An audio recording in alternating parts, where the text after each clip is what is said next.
So I personally was a huge fan of Penei Sewell heading into the draft, and I thought the Lions made the absolute right decision in selecting him. And by the way, I still do. That has not changed. However, there's no doubt about it. This was a horrible, just an awful game from him. This was not good whatsoever by Penei Sewell. I mean, listen, I'm not going to overreact to a preseason game. He had a preseason game. Let's also look at sort of the situation that he's in. He hasn't played in, forever. He didn't play last year. So he's going to be a little bit rusty. That's for sure. There's also an element that I didn't really even think about at first, but it's actually, once I heard it, I'm like, oh yeah, of course that's a factor. He's playing right tackle, and he's used to playing left tackle, which, again, the natural skill set, the physical, the physique you need to be a left tackle or a right tackle is essentially the same.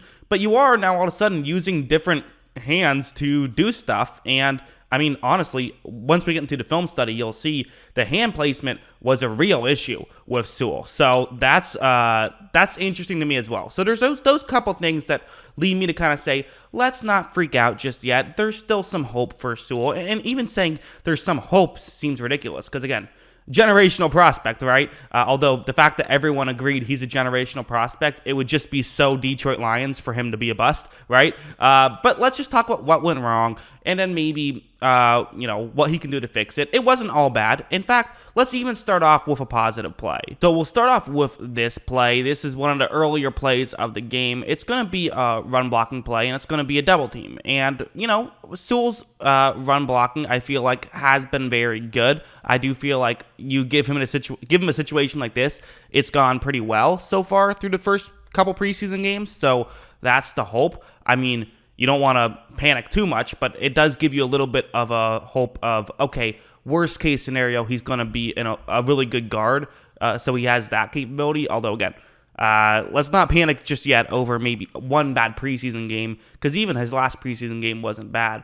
But anyways, what's going to happen on this play is it's going to be a double team, and watch what Sewell does. Look, right when this play starts, to see how he sort of gets that, hand placement on 95 right there for Pittsburgh, and watch how far he's going to push him over. Does a really good job of just being able to get him over and get him sort of towards the outside. Even looks for another player to hit, but there was no one in the area. But I would say that's definitely a very good block. His run blocking has been good. The issue is stuff like this, like on this play, it's going to be a one-on-one block. And what's going to be interesting about this play, I'll show it a couple times because it could be a little bit difficult to see, is just going to be I'll explain it beforehand and then you can see it.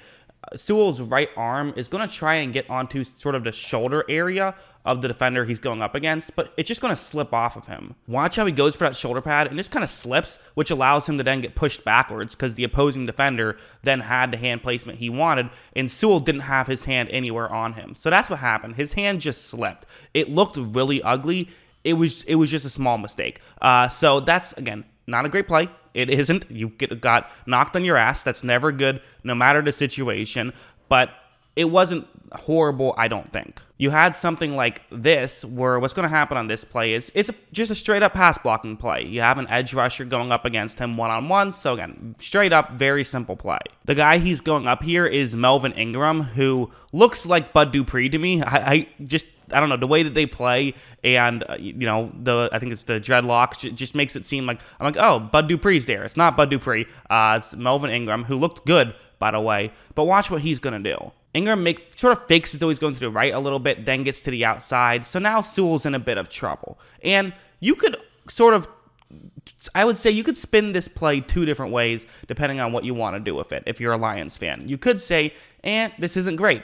You would like to see him sort of get over a little bit quicker and not get a little bit beat like this. The way that you can spin it the other way is how you're going to see Sewell finish off this block. Because what he currently has is his left arm outstretched on Ingram's right side of his body. It's not exactly what you want. If you're Sewell, you'd rather have your right arm latched on, but he just can't really get over to do that. So it's a peculiar position. However, watch how Sewell is able to come back and, finish the job. He got the job done at the end of the day by pushing Ingram behind his quarterback, which is what you want to do. So not a great start, but maybe some promise that, hey, he was able to get out of it. That's certainly good. Then you also had something like this, where what's going to happen on this play is, again, it's going to be one-on-one Ingram and Sewell. So that's the matchup. And listen, Melvin Ingram, good player. Like, there's no shame in losing to him.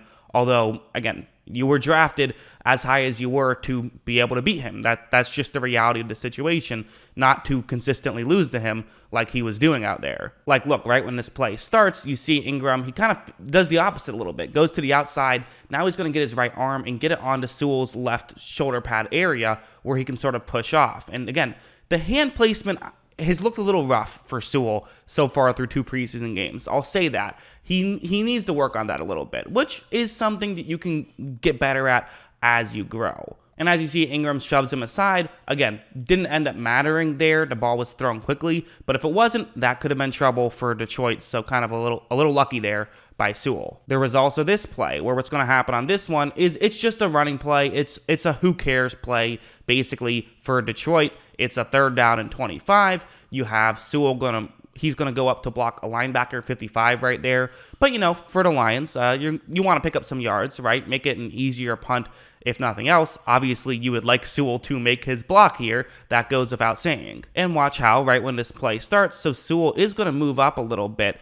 And at this point, I would say he probably should be able to make this block, especially when you think about Sewell. One of the things that people have talked about with him, that I talked about with him, is he's such an incredible athlete. The way he moves at his size is remarkable. However, it's not really going to be done too great on this play. And again, it's less with athleticism and less with size and more just with the hand placement. He can't seem to get this hand placement. And watch what the linebacker for Pittsburgh is going to do right here. Watch the linebacker's hands. Watch that swipe move right there. And even though the back ended up breaking things to the outside, it was 55, the linebacker that Sewell failed to block, that ended up making the tackle right there. So again, in the grand scheme of things, how many more yards does that get them? I don't know. But would you have liked to see him make that block? Yeah, you would have. You eventually got a play like this, which was really disheartening, quite frankly. It felt like Sewell almost gave up at a certain point. I mean, he's going up one-on-one against Ingram again, and watch what's going to happen. So Ingram is going to kind of go for a speed rush right here, and it seems like Sewell isn't even really trying to stop him. Watch how he just tries to push Ingram behind his quarterback immediately. That's all he tried to do. He never at any point stuck his arm out, never tried to get towards the side. It was just, okay, I'm going to try to push you behind my quarterback immediately. That's not smart. Like, you don't want to start off with the mindset of, I'm just going to try to do that. I don't think.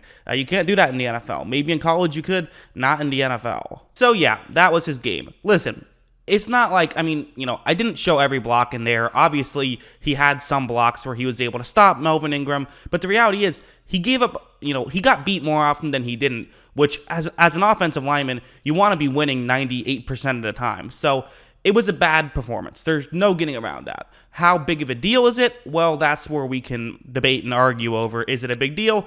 Doesn't matter.